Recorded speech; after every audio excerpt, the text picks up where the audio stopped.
Hello there, welcome to the Saroy channel, wherever you are in the world, and thank you so very much for joining me this evening.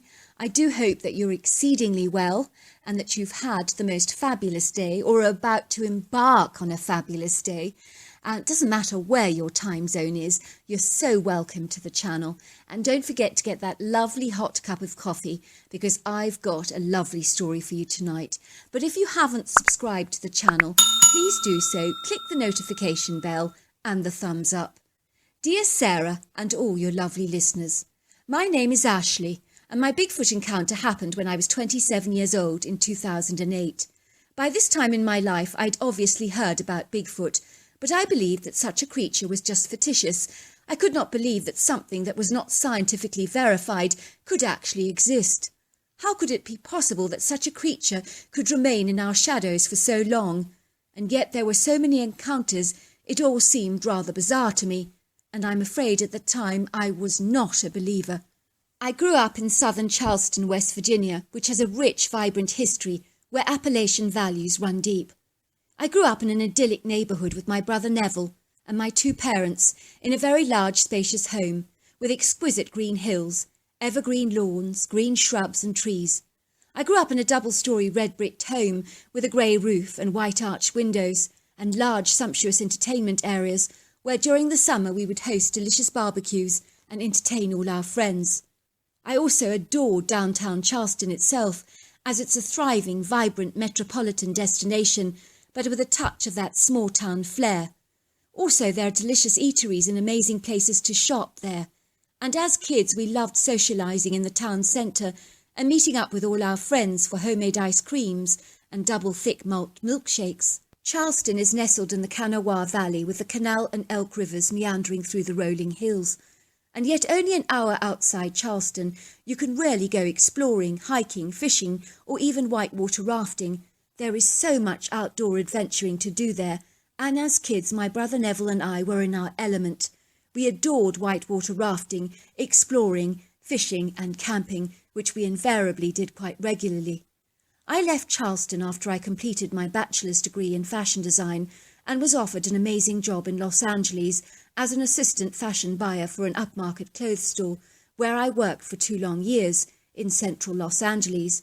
At the time I lived in a rather small poky apartment that was so small you could literally swing a cat.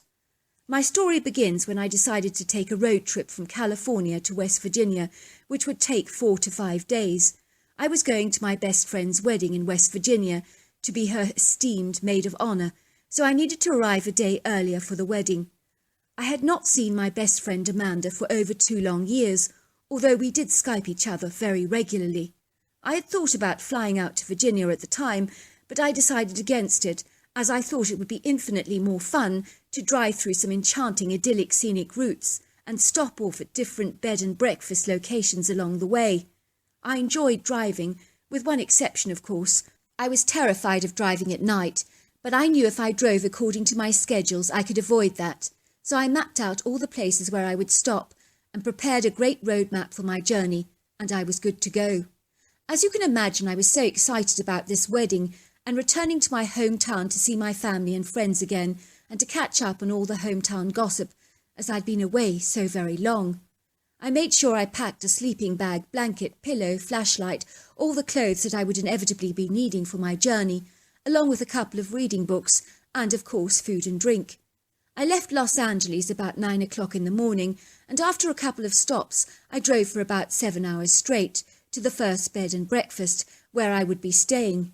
I was greeted by a delightful elderly couple who invited me into their home with such genuine warmth and kindness, and I was beginning to think that I had made a great decision driving instead of flying to West Virginia. I was enjoying the exquisite views and driving through the idyllic North American countryside and meeting such interesting, charming people along the way. It was on the 4th day that things went invariably rather wrong. I left my bed and breakfast at 9 o'clock that morning, very certain that I was going to make good time, but I could not have been more wrong. For the first part of my journey, the heavens opened and it pelted down with rain, and it was so heavy that I barely could see the car in front of me, because the windscreen wipers were not working fast enough to clear the vision for me, which caused me to feel edgy and rather unsettled. Worse still, there was this ominous sound of thunder and flashes of yellow lightning insidiously flashing across the sky. And there was chaotic, disorderly traffic congestion in some of the towns, piling up at an alarming rate. I noticed that despite the weather, people were driving haphazardly on the road and taking risks that they could ill afford to take.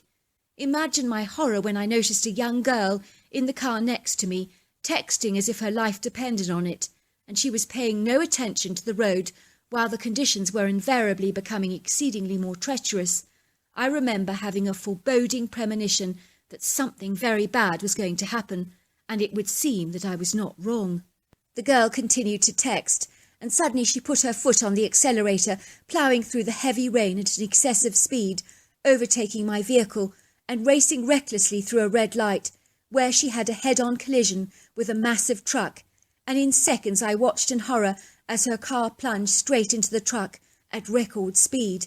There was a thunderous crashing metal sound, and the young girl's car was completely obliterated, and when I use the word obliterated, I frankly quite mean it.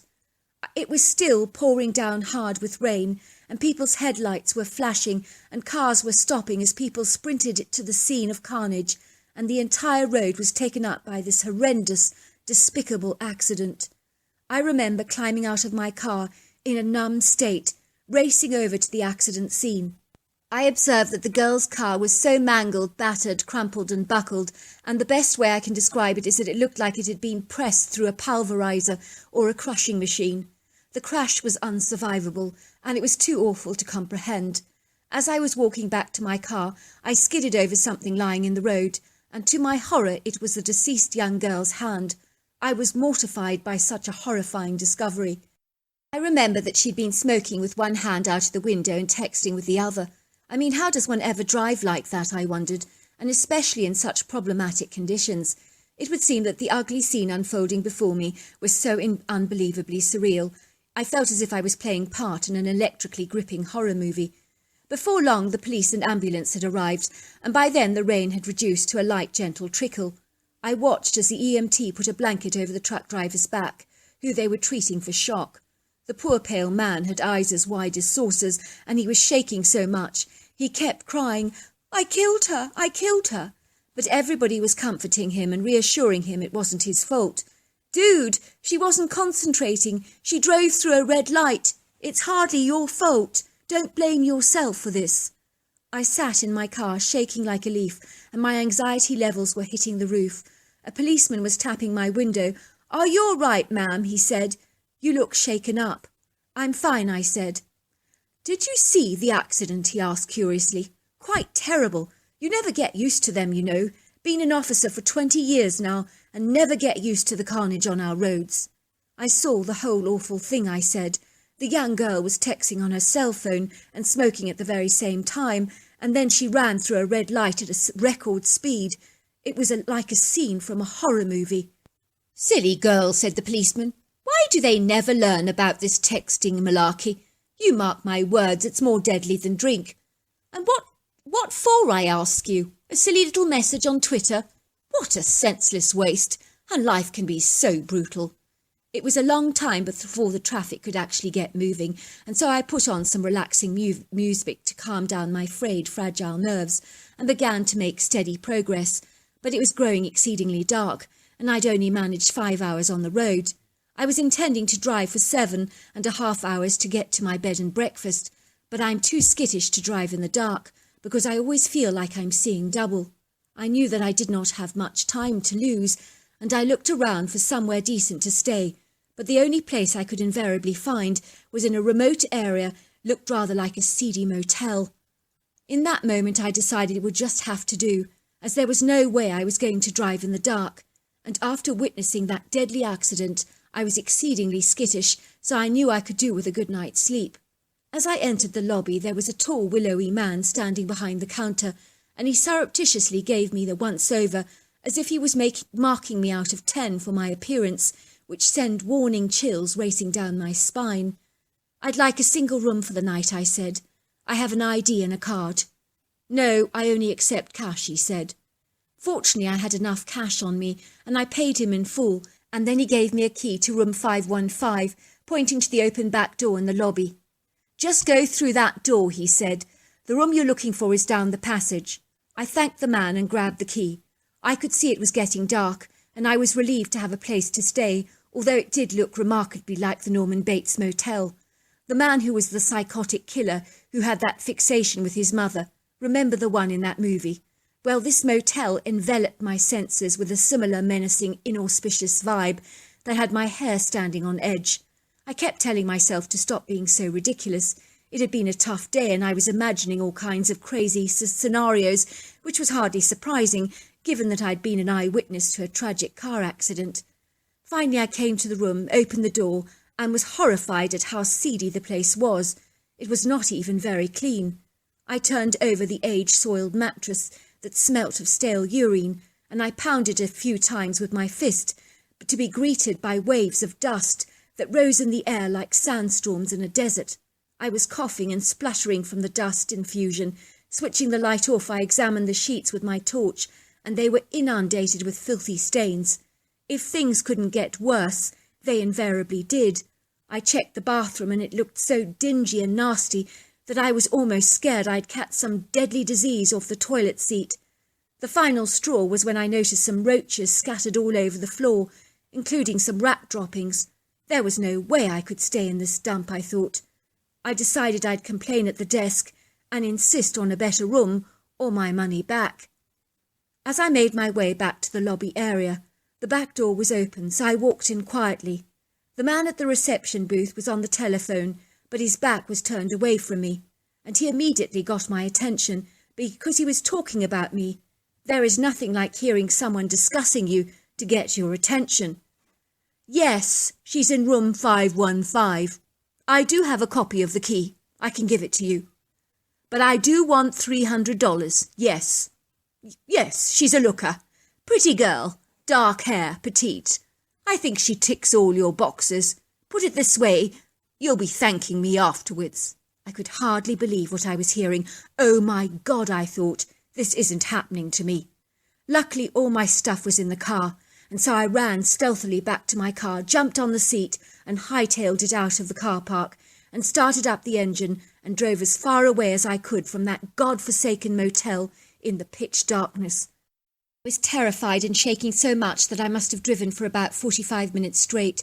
I was driving in an area without any cars in sight, passing farmers' fields with rows and rows of corn and the old isolated country barn, but the area was so incredibly quiet that the silence was deafening and very menacing, and I felt very alone, like a little ant in a massive universe, which was a hugely overwhelming and intimidating feeling. I knew I could not drive any further because my nerves were jaded and wearied. Even my eyes were glazing over, starting to see double. Suddenly I came to a very heavily wooded area with a dirt road growing through the woods, and I knew the cover of trees camouflaging my SUV would help me feel safe. I drove my car down the bumpy dirt road through a wooded area where I parked beside a large, majestic-looking oak tree. Feeling exhausted, I climbed into the back of my SUV and got into my sleeping bag, and must have fallen asleep almost immediately, as the effects of the day had worn me out and wearied me desperately.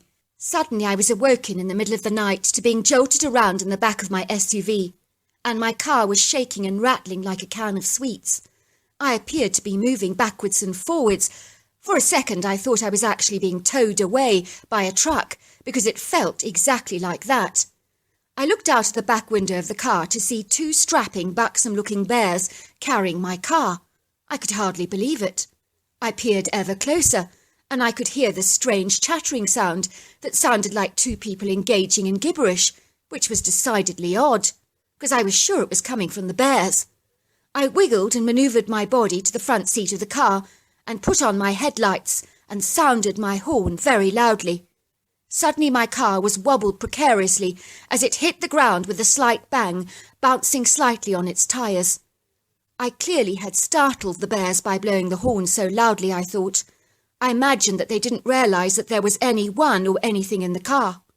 On reflection, I'd never known bears capable of moving a car before, although I had actually observed a black bear smashing out the front window of a car with its own paws in a comedy show once.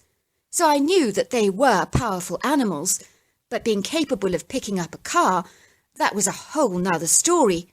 I never knew they were strong enough for that. I opened the door with my canister of bear spray, ready to spray at the unsuspecting critters, when I realised I was staring at 3 Herculean-sized Bigfoot, and certainly not black bears.